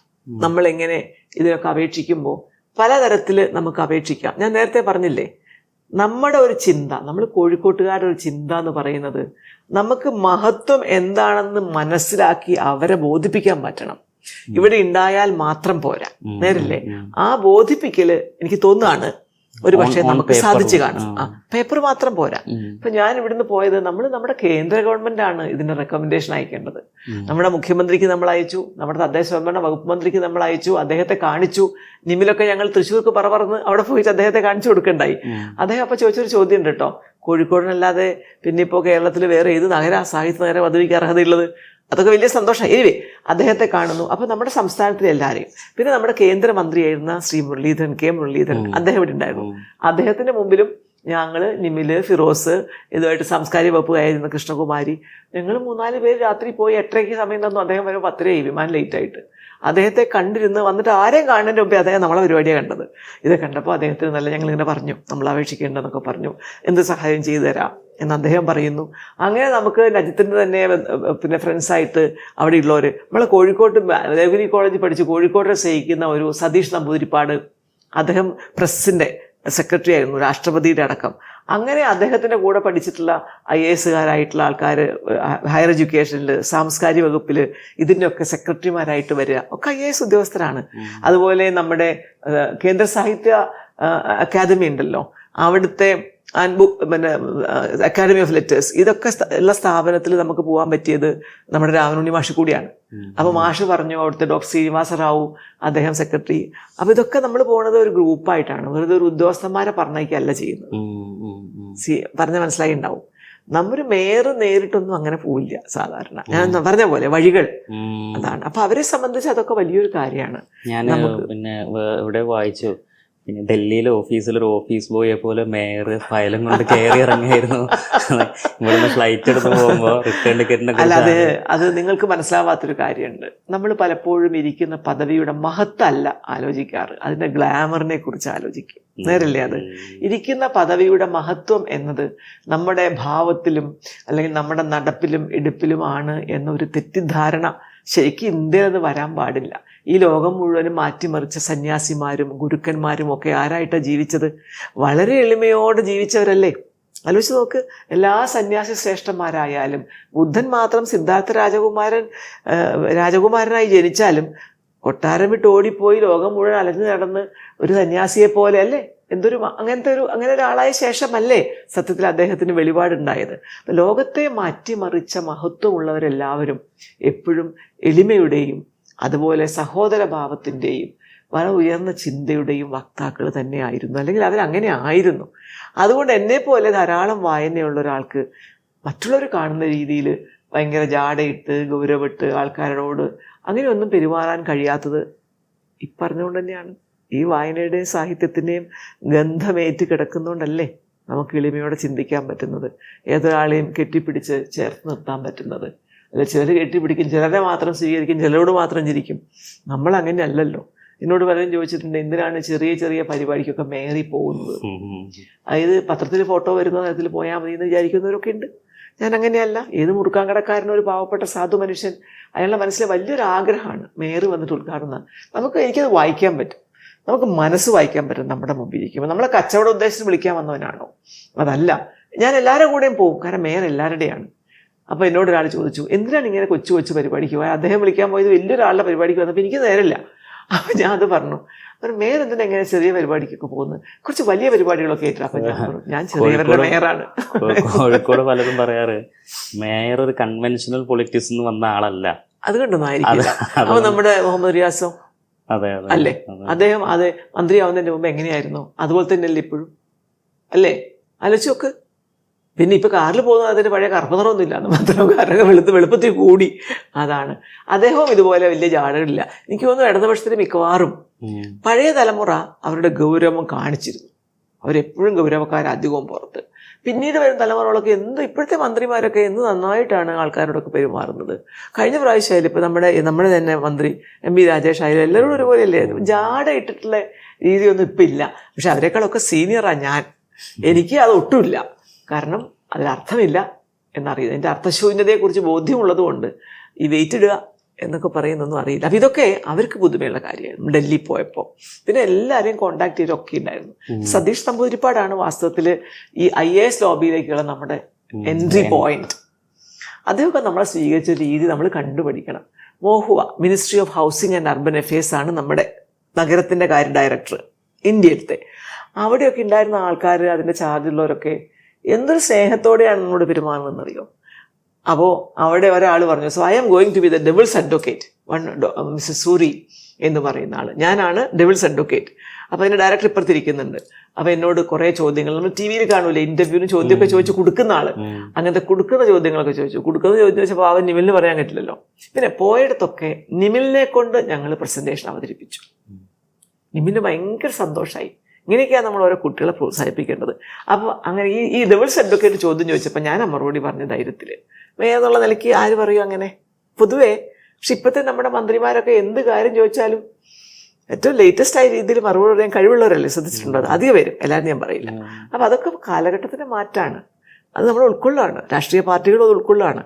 അപ്പം അതുകൊണ്ട് രാഷ്ട്രീയം ഇല്ല എന്ന് പറഞ്ഞാൽ രാഷ്ട്രീയത്തിൽ അങ്ങനെ നിങ്ങളൊക്കെ അറിയപ്പെടുന്ന രീതിയിൽ പ്രവർത്തിച്ചിട്ടില്ല എന്ന് മാത്രമേ ഉള്ളൂ. ഞാൻ വരുന്നത് ഊണിനും ഉറക്കത്തിലും രാഷ്ട്രീയം ഏതിലും രാഷ്ട്രീയമല്ല, അതൊരു എന്താ പറയുക, ഒരു പ്രത്യയശാസ്ത്രത്തിന്റെ പിൻബലത്തിൽ കാര്യങ്ങൾ കാണാൻ പഠിച്ച ഒരു സമൂഹം, ഒരു കുടുംബത്തിൽ നിന്നാണ് ഞാൻ വരുന്നത്. എൻ്റെ ഭർത്താവിൻ്റെ കുടുംബമായാലും എൻ്റെ കുടുംബമായാലും. അപ്പോൾ അവരൊക്കെ ഒന്നുമില്ലാത്തതുകൊണ്ട് ഉദരം നിമിത്തം പോയതല്ല, എല്ലാം ഉള്ളായത് ത്യജിച്ചിട്ട് പോയിട്ടുള്ള കുടുംബങ്ങളാണ്. ഞാൻ പണ്ട് MESലെ ഡോക്ടർ ഫസറിനോട് പറയും, എനിക്ക് ചിലപ്പോൾ തോന്നി ഇതൊരു ജെനറ്റിക്സ് ആണോ എന്ന്. ഡോക്ടർ ഗഫൂറിന് തൻ്റെ അതിനകത്ത് സുഖമായി ഇരുന്നാൽ മതിയായിരുന്നു. അദ്ദേഹം എന്തോ ഒരു 1960 അവസാനം 70-കളിലൊക്കെ MES വന്നിട്ടില്ലായിരുന്നെങ്കിൽ നമ്മൾ ആലോചിക്കണം നമ്മുടെ വിദ്യാഭ്യാസ നിലവാരം എവിടെ എത്തുന്നത്. അവർക്കിപ്പോൾ അത് ആലോചന ഇല്ല, ഇഷ്ടംപോലെ വന്നതുകൊണ്ട്. അന്നവർ തുടങ്ങിയതൊക്കെ വലിയ പൈനിയേഴ്സ് അല്ലേ അവരൊക്കെ. എന്തിനാ അതൊക്കെ ചെയ്തത്? എന്തിനാ ഫസൽ ഗഫൂർ ഇപ്പോഴും അതിന് കൂടി നടക്കുന്നത്? അദ്ദേഹത്തിന് വല്ല ഗൾഫിലോ സ്റ്റേറ്റ്സിലോ ഒക്കെ പോയിട്ട് സുഖമായിട്ട് പണിയെടുത്ത് കാശുണ്ടാക്കിയ പോരെ? വായ്. അപ്പോൾ ഇതാ ഞാൻ നേരത്തെ പറഞ്ഞു, ചില ആൾക്കാർക്ക് അവരുടെ ഒരു ജെനറ്റിക്സിൽ പെട്ടതാണോ എന്ന് ആലോചിക്കാറുണ്ട്. ഇതുപോലെ എവിടെയെങ്കിലും വിഷമമുണ്ടോ, എവിടെ ഇതുണ്ടോ, അവരുടെ കൂടെ ചേർത്ത് നിർത്തി തൻ്റെ സുഖമൊക്കെ ത്യജിക്കാൻ തയ്യാറായ വ്യക്തികൾ അവരുള്ളത് കൊണ്ടൊക്കെ തന്നെയല്ലേ സ്വാതന്ത്ര്യ സമരമായാലും കമ്മ്യൂണിസ്റ്റ് പ്രസ്ഥാനങ്ങളായാലും സോഷ്യലിസ്റ്റ് പ്രസ്ഥാനങ്ങളും ഈ ബാക്കിയുള്ള സാമൂഹ്യ മുന്നേറ്റ പ്രവർത്തനങ്ങളും ഒക്കെ ഇങ്ങനെയുള്ള വ്യക്തികളുടെ നേതൃത്വമല്ലേ ഉയർന്നു വന്നത്. അതുകൊണ്ട് ഈ രാഷ്ട്രീയമില്ല അല്ലെങ്കിൽ രാഷ്ട്രീയം അറിയില്ല എന്നൊക്കെ പറയുന്നത് ശരിയല്ല. രാഷ്ട്രീയം എന്ന് വെച്ചാൽ എന്തൊക്കെയോ ഒരു ബുദ്ധികളുടെ സമൂഹമാണ് എന്ന് ചിന്തിക്കുന്ന പൊതുസമൂഹത്തോട് എനിക്ക് ഇതേ പറയാനുള്ളൂ. ഈ രാഷ്ട്രീയം എന്ന ഒന്നിനകത്ത് നല്ല മനുഷ്യർ വന്നതുകൊണ്ട് തന്നെയാണ് കേരളം ഇന്നത്തെ പോലെ നിൽക്കുന്നത്. അല്ലാതെ പലരും പറയുന്ന പോലെ എന്താണ്, politics is the last resort of A, എന്താ പറയുന്നത്, ലാസ്റ്റ് റിസോർട്ട് ഓഫ് എ പറഞ്ഞു പോകുന്നതൊക്കെ അതാണ്, സ്കൗണ്ടറൽ എന്നാണ്, തെമ്മാടിയുടെ അവസാന അഭയാണ്. അതൊക്കെ ഇന്ന് നിങ്ങൾ അങ്ങനത്തെ കുറെ തെമ്മാടികൾ വന്നുകൊണ്ട് കാണുന്നുള്ളൂ. അതൊന്നും അല്ല കേട്ടോ. രാഷ്ട്രീയം ഇതിനൊക്കെ ശക്തമായ ആദർശത്തിൻ്റെയും പ്രത്യയശാസ്ത്രത്തിൻ്റെയും ഒക്കെ പിൻബലത്തോടെ കുറേ പേർ അവരുടെയൊക്കെ സുഖങ്ങൾ ത്യജിച്ചുകൊണ്ട് ഇന്നും അവരൊക്കെ അവരുടെ സുഖങ്ങൾ ത്യജിച്ചുകൊണ്ട് തന്നെയാണ്. പണം ഉണ്ടാവുന്നത് മാത്രമൊന്നുമല്ല സുഖം, ജനങ്ങൾക്ക് നല്ലത് ചെയ്യുമ്പോൾ കിട്ടുന്ന സുഖവും സുഖം തന്നെയാണ്. അപ്പം അതുകൊണ്ട് ഇതൊക്കെ ഉള്ളവർ തന്നെയാണ് സത്യത്തിൽ ഈ കേരളത്തെ ഇവിടെ വരെ എത്തിച്ചത്, ഇന്നും മുന്നോട്ട് കൊണ്ടുപോകുന്നത്. അപചിതകൾ ഉണ്ടാവും അവിടെ ഇവിടെയൊക്കെ, അത്ര തന്നെ. ഇത് ശരിക്കും ഒരു 4 വർഷത്തെ വിശ്രമമില്ലാത്തൊരു പരിശ്രമമാണ് അല്ലേ നമ്മൾ നോക്കുമ്പോൾ. ശരിക്കും അതിൽ ബീന ഫിലിപ്പ് എന്നൊരു വ്യക്തി എടുത്ത ആ ഒരു ഡിറ്റർമിനേഷൻ ഉണ്ടല്ലോ, സത്യത്തിൽ അത് ഇതിലൊരു ഫാക്ടർ തന്നെയാണ് അല്ലേ. ശരിക്കും ഒരു പക്ഷേ കൊൽക്കട്ടയ്ക്ക് ഇല്ലാതെ പോയത് ഇങ്ങനെ ഒരു ബീന ഫിലിപ്പാണോ? അങ്ങനെ പറയുന്നുണ്ട് അമീറെ. കാരണം എനിക്ക് ഇത് പറഞ്ഞപ്പോൾ ഞാൻ പറഞ്ഞില്ല, എനിക്ക് തന്നെ അറിയില്ലായിരുന്നു തുടക്കത്തിൽ എന്താന്ന്. പക്ഷേ ഇതിൻ്റെ ഒരു സാധ്യത വലുതാണ് എന്നെനിക്കറിയാം, എൻ്റെ ബോധ്യമാണത്. അത് കഴിഞ്ഞ് ഇതെങ്ങനെ അപേക്ഷിക്കണം എന്നൊക്കെ പറയുമ്പോഴും ഞാൻ എന്ന ഒരു മേയർക്ക് ഏകപക്ഷീയമായിട്ട് തീരുമാനം എടുക്കാനുള്ള എല്ലാ സ്വാതന്ത്ര്യവും അനുവദിച്ച് തന്ന എൻ്റെ ഈ കൗൺസിൽ, രാഷ്ട്രീയ കക്ഷി ഭേദമില്ലാതെ ഞാനൊരു തീരുമാനം എടുത്താൽ എന്ത് മേയർ തീരുമാനം എടുക്കുമ്പോഴും അതിനെ സപ്പോർട്ട് ചെയ്യുന്ന ഒരു സംവിധാനം, അത് ഉദ്യോഗസ്ഥരായാലും അതുപോലെ കൗൺസിലർമാരായാലും ചെയർമാൻമാരായാലും ആ ഭരണസമിതിയും അതോടൊപ്പം ഈ നമ്മുടെ കൗൺസിലുള്ള എല്ലാവരും തന്ന ഒരു വലിയ പിന്തുണയുണ്ട് എനിക്ക്. ഒരു വാക്കുകൊണ്ട് പറഞ്ഞിട്ടല്ല, മേയർ ഒരു തെറ്റ് ചെയ്യില്ല എന്നുള്ള, മേയർ എടുക്കുന്ന ഒരു തീരുമാനം ശരിയായിരിക്കും, അത് ആ ഒരു സ്വാതന്ത്ര്യം ഉള്ളത് കൊണ്ടല്ലേ. ആലോചിച്ച് നോക്കാതെ 100 പേരോട് ചോദിച്ചാൽ അറിയാത്ത ആൾക്കാരോട് നമ്മൾ എന്താ ചോദിക്കുക? അപ്പം നമ്മൾ എടുക്കുന്ന തീരുമാനത്തിന് എല്ലാ പിന്തുണയും തരുന്നു, നമുക്ക് കിലയുടെ കൃത്യമായൊരു നിർദ്ദേശം ഉണ്ടാവുന്നു. ഈ പറഞ്ഞ മാതിരി നാട്ടുകാർ മൊത്തം എല്ലാവരും നമ്മളെ സപ്പോർട്ട് ചെയ്യുന്നു. അത് ഏറ്റവും പ്രധാനം എനിക്ക് ഇവിടെ കിട്ടിയിട്ടുള്ള പിന്തുണയാണ്. അത് കിട്ടിയത് കൊണ്ട് തന്നെയാണ് ഈ അവാർഡ് നമുക്ക് അർഹതയുള്ളൊരു സാധനമാണ്. കൽക്കട്ട പോലെ തന്നെ നമുക്കും അർഹതയുണ്ട്. അതിന് ഇങ്ങനെ രൂപത്തിൽ കൊണ്ടുവരാൻ സാധിച്ചത് ഞാൻ ഈ പറഞ്ഞ പിന്തുണ അതിലേറ്റവും പ്രധാനപ്പെട്ട ഘടകമാണ്. ഞാൻ ആലോചിച്ച് നോക്കാറുണ്ട്. അതാ ഇതിൽ ഏറ്റവും വലിയൊരു വെല്ലുവിളി നേരിടുന്ന ഒരു സിറ്റുവേഷൻ എപ്പോഴാണ് ഉണ്ടായത്? ഇനി ഇത് അല്ലെങ്കിൽ ഒരു പക്ഷേ ഇത് മുന്നോട്ട് പോകും തോന്നുന്നില്ല, അങ്ങനെ ഒരിക്കലും തോന്നിയിട്ടില്ല. മുന്നോട്ട് പോവില്ല തോന്നിയിട്ടില്ല. അതെനിക്ക് തോന്നുന്നു മേ ബി എൻ്റെ ഒരു പ്രത്യേക സ്വഭാവമായിരിക്കണം. എനിക്കൊരു സ്വാതന്ത്ര്യം വേണം, അതിൽ അത്രയേ ഉള്ളൂ. പക്ഷേ എനിക്കറിയാം ഇത് ശരിയാണെന്ന് എനിക്ക് പൂർണ്ണ ബോധ്യം ഉണ്ടാവും. ഇപ്പം പറഞ്ഞ പോലെ അവിടെ ഞാൻ എത്ര വേണമെങ്കിൽ ഞാൻ ഹാർഡ് വർക്ക് ചെയ്യും. പക്ഷെ അതിനകത്ത് വേണ്ടാത്ത തരത്തിലുള്ള ആരോപണമോ ഇതൊക്കെ വന്നു കഴിഞ്ഞാൽ എനിക്ക് പെട്ടെന്ന് അതിന് വേണ്ട, അത് വൃത്തിയുടെ സൂക്കേടാട്ടോ. നെഗറ്റീവ് കമന്റ്സ് നമ്മൾ പലപ്പോഴും കേൾക്കും. നെഗറ്റീവ് ആയിട്ടൊരു കമന്റ് എവിടെയും കേട്ടു. എനിക്ക് പറയാൻ തോന്നുന്നു പ്രദീപ് കുമാർ എനിക്ക് തന്ന വലിയൊരു പിന്തുണ ഉണ്ടായിരുന്നു. എന്തായി എന്നിപ്പോഴും, കാരണം അദ്ദേഹത്തിന് ഇതിനെക്കുറിച്ച് ഗ്രാഹ്യം ഈ പറഞ്ഞതുപോലെ അദ്ദേഹം വ്യത്യസ്തനായ ഒരാളായിരുന്നില്ലേ, അദ്ദേഹത്തിന് ഭയങ്കര വിഷനുള്ള ഒരാളായിരുന്നു. അതുകൊണ്ട് അദ്ദേഹത്തിന് നേരിട്ട് സഹായിക്കാൻ പറ്റിയില്ലെങ്കിലും എന്തായി എന്ന് ചോദിക്കുകയും ചിലപ്പോൾ ചോദിക്കും മേയർ മാത്രമായി പോയോ എന്നൊക്കെ ചോദിക്കുമ്പോഴും എനിക്ക് വിഷമമൊന്നുമില്ല. കാരണം എന്താ വെച്ചാൽ എല്ലാവർക്കും സഹായിക്കാൻ പറ്റില്ല, അതാണ്. പക്ഷെ ഇവിടെയുള്ള ആൾക്കാരൊക്കെ നമ്മുടെ ഭരണസമിതിയുടെ ഒക്കെ ഈ കാര്യത്തിൽ എന്ത് പറഞ്ഞാലും അത് മുന്നോട്ട് കൊണ്ടുപോകാനുള്ള ഒരു എന്താ പറയുക, ഒരു ഒരുമിച്ച് തീരുമാനം എടുക്കാനും അതിൽ എന്നെ വിശ്വസിച്ച് ഏൽപ്പിക്കാനും നമ്മുടെ ഭരണസമിതിക്ക് കഴിഞ്ഞിട്ടുണ്ടായിരുന്നു. അത് ഉദ്യോഗസ്ഥ തലത്തിലൊക്കെ എല്ലാവരും പ്രതിപക്ഷമൊക്കെ വന്നിട്ട് പറയും മേയറെ നല്ലൊരു കാര്യം കേട്ടോ, നമ്മൾ എപ്പോഴാണ് പോണത് എന്നൊക്കെ അവർ അന്വേഷിക്കുമായിരുന്നു. അതാണ് കൽക്കട്ടയ്ക്ക് കിട്ടാതെ ഒരു വീണ ഫിലിപ്പിന് കിട്ടിയ ഒരു സപ്പോർട്ടാണ് ശരിക്കും ഇതായി മാറിയത്. ഇത് നിലനിർത്താൻ ഇതെങ്ങനെ ഒരു വർഷത്തേക്കാണോ റിന്യൂവൽ? അങ്ങനെ 4 വർഷം അവർ നിരീക്ഷിക്കും, നമുക്ക് നുണയൊന്നും പറയാൻ പറ്റില്ല. ഈ 4 വർഷത്തേക്ക് അപ്പൊ ഇത് നിലനിർത്താൻ വേണ്ടി കോഴിക്കോട്ടുകാർ ചെയ്യേണ്ടത് എന്താ ശരിക്കും? കോഴിക്കോട്ടുകാര് തങ്ങൾ ജീവിക്കുന്നത് സാഹിത്യ നഗരത്തിലാണെന്നും ഈ സാഹിത്യ പദവി നമുക്ക് കൈവന്നത് സാഹിത്യം എന്ന ഒരു കാര്യം കൊണ്ട് മാത്രമല്ലെന്നും അത് ഉയർന്നു നിൽക്കുമ്പോൾ തന്നെ അതിന് ഹേതുവായത് സമൂഹത്തിലെ മാറ്റങ്ങളെല്ലാം വന്നത് അക്ഷരങ്ങളും സാഹിത്യവും തന്നെയാണ്. നമുക്കറിയാലോ എല്ലാ റെവല്യൂഷനുകളും ഉണ്ടായത്. അതുപോലെ ഈ ക്യാപിറ്റലിസത്തെക്കുറിച്ച് മുതലാളിത്തത്തെക്കുറിച്ചൊക്കെ മാറി നിന്നുകൊണ്ട് ജനങ്ങളെപ്പറ്റി ചിന്തിക്കാൻ കഴിഞ്ഞത്, ഡെമോക്രസി വന്നത്, ബാക്കിയുള്ള എല്ലാ പ്രസ്ഥാനങ്ങളും ഈ ലോകത്ത് ഉരുത്തിരിഞ്ഞു വന്ന് എന്തുകൊണ്ട് തന്നെയാണ്. കാൾ മാർക്സിൻ്റെ വർക്കിന് ട്രാൻസ്ലേഷൻ ആണെങ്കിൽ പോലും അത് വായിക്കുമ്പോൾ അതിനകത്തുള്ളൊരു സൗന്ദര്യവും ഒരു പോയറ്റിക് എന്താ പറയുക എക്സ്പ്രഷൻസും അതുപോലെ അദ്ദേഹത്തിൻ്റെ ഒരു പരിഹാസവും ഹ്യൂമറസ് സെൻസും ഒക്കെ വെറും ഒരു മാർക്സിൻ്റെ ഒരു ഇതുണ്ട്, ഇന്ത്യ ചരിത്രക്കുറിപ്പുകൾ എന്ന് പറഞ്ഞിട്ട് തർജ്ജമ ചെയ്തിട്ടുണ്ട് മലയാളത്തിലേക്ക്, നോട്ട്സ് ഓൺ ഇന്ത്യൻ ഹിസ്റ്ററി. മാർക്സിന് ഇന്ത്യയെ പറ്റി ഒന്നും അറിയില്ല എന്ന് പറഞ്ഞ കുറേ ആൾക്കാർ നമ്മുടെ നാട്ടിലുണ്ട്. അവർക്കൊക്കെ ഉള്ളൊരു തിരിച്ചടിയാണ് ശരിക്കും. അപ്പം അത് ട്രാൻസ്ലേറ്റ് ചെയ്യുന്ന വ്യക്തി എന്നോട് പറഞ്ഞ പോലെ ഇതിൻ്റെ ഒരു സർക്കാസം ചിലയിടത്ത് ഭയങ്കരമായിട്ടുള്ള ഹ്യൂമറസ് സെൻസോടെയാണ്, ഫലത്തോടെ നർമ്മം കലർന്നിട്ടാണ് അദ്ദേഹം പറയുക. ചില സ്ഥലത്ത് ഭയങ്കര പോയറ്റിക്കാണ് എന്ന് തോന്നാറുണ്ട് അദ്ദേഹത്തിന് അത് വായിച്ചിട്ട്. അപ്പം എന്ത് ചെറിയ ചെറിയ സാധനം, ഒരു നോട്ട്സാണ്. ആ നോട്ട്സിൽ പോലും അതുണ്ടെങ്കിൽ അദ്ദേഹത്തിൻ്റെ വീടുകളെക്കുറിച്ചൊക്കെ നിങ്ങൾ അറിഞ്ഞോന്ന് എനിക്ക് അറിഞ്ഞുകൂടാ. വലിയൊരു വീടായിരുന്നു അദ്ദേഹത്തിന്, പക്ഷെ വലിയ പൈസ ഒന്നും ഉണ്ടായിരുന്നു അവസാനമായപ്പോഴേക്കും. അതിൻ്റെ ഉള്ളിൽ ഇങ്ങനെ ഇരുന്നിട്ട് വായിക്കുകയും എഴുതുകയും സംഗീതം പഠിക്കുകയും ധാരാളം വായിച്ച മനുഷ്യനാണ് കേട്ടോ നമ്മുടെ മാർക്സ്.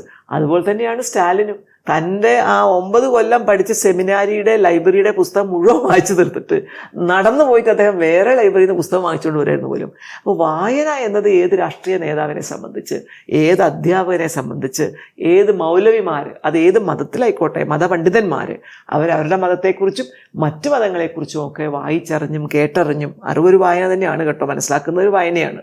അപ്പോൾ ആ രീതിയിലൊക്കെ വരുമ്പോഴേ അവർക്ക് സമൂഹത്തിന് ശരിയായ രീതിയിൽ സേവനം ചെയ്യാനായിട്ട് സാധിക്കുകയുള്ളൂ. അതാണ് ശരിക്കും ഇവിടെ സംഭവിച്ചതെന്നുള്ളതാണ്. ലെനിന്റെ ഭാര്യയുടെ പേരിലുള്ള ഒരു അവാർഡ് മുമ്പ് കിട്ടിയിട്ടുണ്ട് യുനെസ്കോയുടെ.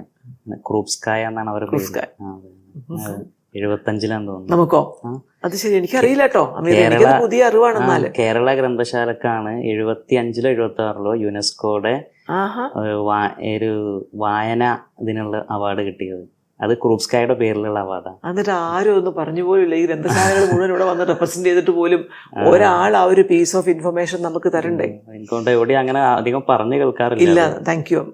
ഇതിപ്പോ എന്തായാലും കുറെ പേര് അറിയുമ്പോ തന്നെ അങ്ങനെ അറിഞ്ഞോളൂ, ഞാൻ ഇനി പറയേണ്ടി വരില്ല. സ്റ്റാലിനെ പറ്റി പറഞ്ഞു. ക്രൂപ്സ്കായ അവാർഡ് ഒരുപാട് ലൈബ്രറി പ്രവർത്തനങ്ങൾ ചെയ്തതാണ്.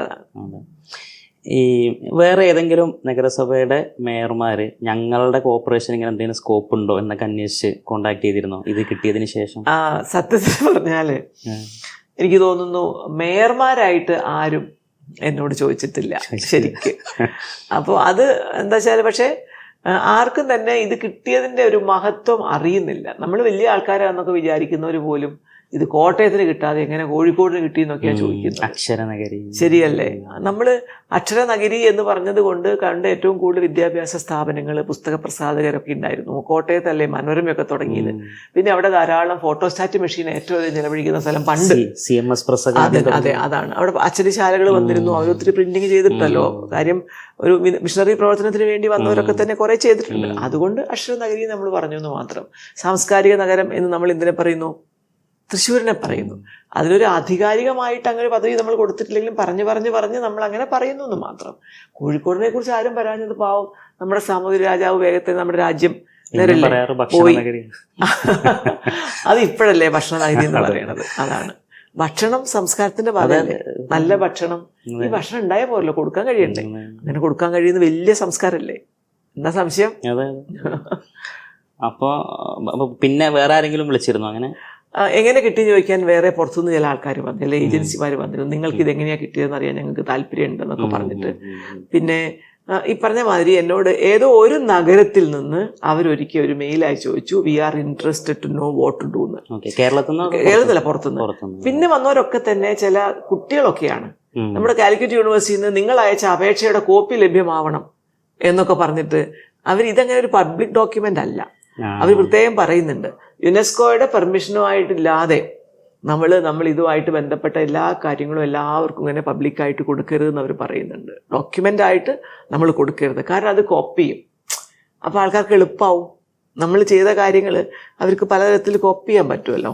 അതുകൊണ്ട് അത് അങ്ങനെയായിട്ട് നമുക്ക് കൊടുക്കാൻ പാടില്ലാത്തതാണ്. അവർക്ക് എല്ലാത്തിനും രഹസ്യ സ്വഭാവമുള്ള ആൾക്കാരാണ്. ഞങ്ങളൊക്കെ വിചാരിക്കുന്നത് എല്ലാവരും ചെയ്തോട്ടെ എന്നാണ് നമ്മളൊക്കെ വിചാരിക്കുക. പക്ഷെ അവരങ്ങനെ പറയുന്നുണ്ട്. ഈ കോഴിക്കോടിനെ കുറിച്ച് ഇനി മേയർക്കുള്ള സ്വപ്നങ്ങൾ എന്ന് പറഞ്ഞാൽ ഈ സ്വപ്നത്തിന് ടാക്സ് കൊടുക്കണ്ടല്ലോ. സ്വപ്നങ്ങൾക്കൊന്നും പരിധിയില്ല.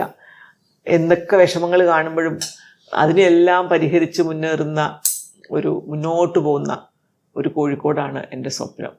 ഈ പറഞ്ഞതുപോലെ ഇന്ന് 8 മണിക്ക് പണ്ട് നമ്മുടെ ബീച്ചിൽ ഇരുന്നാൽ പോലീസ് വിസിൽ വിളിച്ചിട്ട് നമ്മളൊക്കെ വീട്ടിൽ പോകണമായിരുന്നു അല്ലേ? ആലോചിച്ചൊക്കെ ആ അവസ്ഥയിൽ നിന്ന് മാറിയിട്ട് 2 മണിക്ക് പോലും പുരുഷന്മാർ കൂടെ ഇല്ലെങ്കിലും സ്ത്രീകൾ അവരെ കുട്ടികളെ കൈ പിടിച്ചിട്ട് കോഴിക്കോട് ബീച്ചിലൂടെ സമാധാനത്തോടെയും സന്തോഷത്തെയും നടക്കുന്നുണ്ടെങ്കിൽ ഇങ്ങനെ തന്നെ എൻ്റെ കോഴിക്കോട് വളരണം. സമത്വത്തോടെയും സാഹോദര്യത്തോടെയും സ്നേഹത്തോടെയും സമാധാനത്തോടെയും അതോടൊപ്പം തന്നെ എല്ലാ തരത്തിലുള്ള കലകളെയും എഴുത്തിനെയും ഒക്കെ സ്നേഹിക്കുന്ന ആൾക്കാരായിട്ട് ഈ കോഴിക്കോട് എക്കാലവും ആത്മാവുള്ള നഗരം എന്ന് കോഴിക്കോടിനെ കുറിച്ച് നമ്മുടെ ഇന്ത്യ മുഴുവൻ സഞ്ചരിച്ചിട്ടുള്ള ഒരു കേണൽ എന്നോട് സംസാരിച്ചു. നിങ്ങൾ കോഴിക്കോട്ടുകാർക്ക് ഭയങ്കര അഭിമാനമാണല്ലേ നിങ്ങളുടെ നാടിനെ പറ്റി. ഞാൻ എന്താ സംശയം, ഞങ്ങൾക്കൊക്കെ ഇതിന് അഭിമാനം കൂടുതലാണ്. ഞാൻ ശ്രദ്ധിച്ചിട്ടുണ്ട്, പലരും പരിചയപ്പെടുന്നു, ഐ എം ഫ്രം കോഴിക്കോട് എന്ന് ഭയങ്കര അഭിമാനത്തോടെയാണ് ഞങ്ങളെ കൈപിടിച്ച് കൊടുക്കാമെന്ന്. അപ്പോൾ ഞങ്ങൾക്ക് അഭിമാനമുണ്ട്. അപ്പോൾ അദ്ദേഹം ഒരു കാര്യം പറഞ്ഞു, അതിനകത്ത് കാര്യമുണ്ട്. കാരണം ഞാൻ കുറച്ചു കാലം കോഴിക്കോടുണ്ടായിരുന്നു. നമ്മുടെ NCCയുടെ അദ്ദേഹം ഉണ്ടായിരുന്നു. അന്ന് അയാൾ ശ്രദ്ധിച്ചൊരു കാര്യം, ഞാൻ എത്രയോ നഗരങ്ങളിൽ പോയിട്ട്, Calicut is a city with a soul എന്ന് അദ്ദേഹം പറഞ്ഞത്. ആത്മാവുള്ള ഒരു നഗരമാണ് കോഴിക്കോട്. നഗരം വലുതാകും തോറും സംസ്കാരത്തിനും സമാധാനത്തിനുമൊക്കെ സ്നേഹത്തിനുമൊക്കെ നമ്മൾ പറയും സാംസ്കാരിക അപജയം എന്ന് പറയും. ആ സാംസ്കാരിക അപജയം വന്നോ എന്ന് നമ്മൾ സംശയിക്കുമ്പോഴും പുറത്തുനിന്ന് ഇങ്ങോട്ട് വരുന്ന ഒരാൾക്ക് കോഴിക്കോട് നഗരത്തിൽ സാംസ്കാരിക അപജയം സംഭവിച്ചിട്ടില്ല, അത് ആത്മാവുള്ള നഗരമാണ് എന്ന് പറയാൻ തോന്നുന്നിടത്താണ് എൻ്റെ സ്വപ്നത്തിൻ്റെ വലിപ്പം. അത് തന്നെ, അങ്ങനെ തന്നെ പോകണം എന്നതാണ് എനിക്ക് കോഴിക്കോടിനെ കുറിച്ചുള്ള സ്വപ്നം. ഓക്കെ, അപ്പോൾ ഇത്രയും നേരം നമ്മളെ ചാനലുമായി സംസാരിച്ച മേയറിന് എല്ലാവിധ നന്ദി അറിയിക്കുന്നു. കോഴിക്കോടിൻ്റെ മുഴുവൻ ജനങ്ങളുടെയും പിന്തുണ ഇത് നിലനിർത്തി കൊണ്ടുപോകാനും തുടർന്ന് അങ്ങോട്ട് ഉണ്ടാകാനും ഉണ്ടാവട്ടെ എന്ന് ആത്മാർത്ഥമായിട്ട് പ്രാർത്ഥിക്കുന്നു, ആശംസിക്കുന്നു. Thank you.